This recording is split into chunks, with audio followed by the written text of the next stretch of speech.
A small moment in the underwear aisle. This may sound crazy, and it may sound trivial. It may sound like far too much information. But something happened to me the other day while shopping at the Nordstrom rack that shook me just a little. And not because of anything big or dramatic.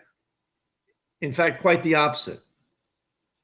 It was small, almost too small to mention, which, of course, makes it exactly the kind of thing I tend to write about and talk about.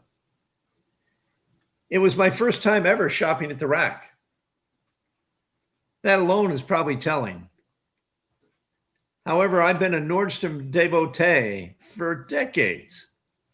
Not because I shop a lot, I don't, but because I value the personal service.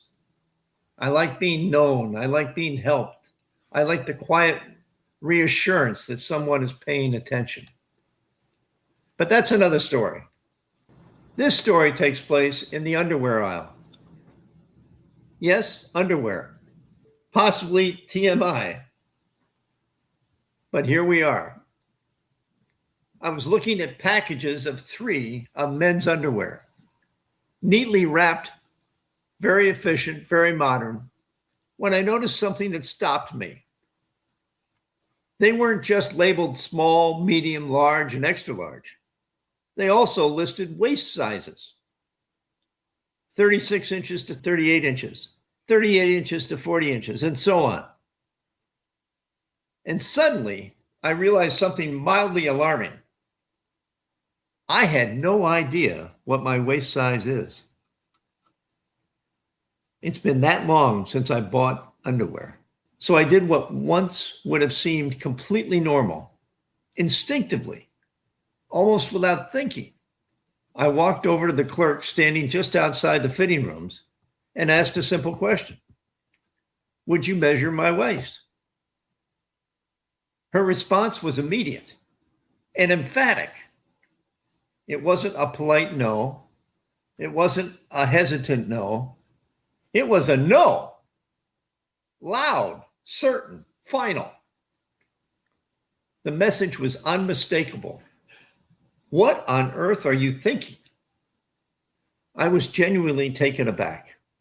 In my mind, I had just crossed an invisible line, one I didn't even know existed. In another era, not that long ago, the response would have been, of course, followed by a yellow cloth measuring tape appearing from somewhere and a simple professional moment of assistance. But that world is gone. In this world, my request was apparently inappropriate, possibly intrusive, maybe even shocking. So I pivoted. I asked if she had a measuring tape I could use myself. She did. It wasn't really a tape at all, but a soft yellow strip of cloth, the kind tailors used to carry in their pockets.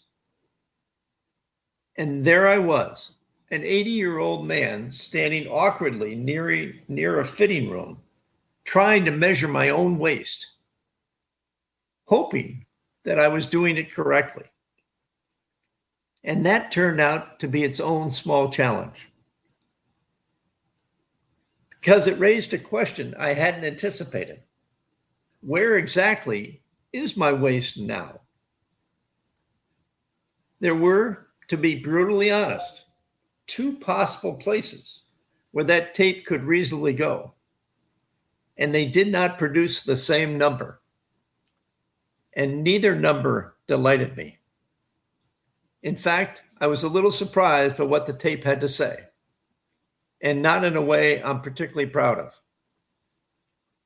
Still, I picked one, I got a number, I bought one package of underwear, and I left. Nothing dramatic happened after that. And yet something lingered. The moment stayed with me because it told me something I hadn't fully absorbed before. The social rules have changed. Quietly, decisively.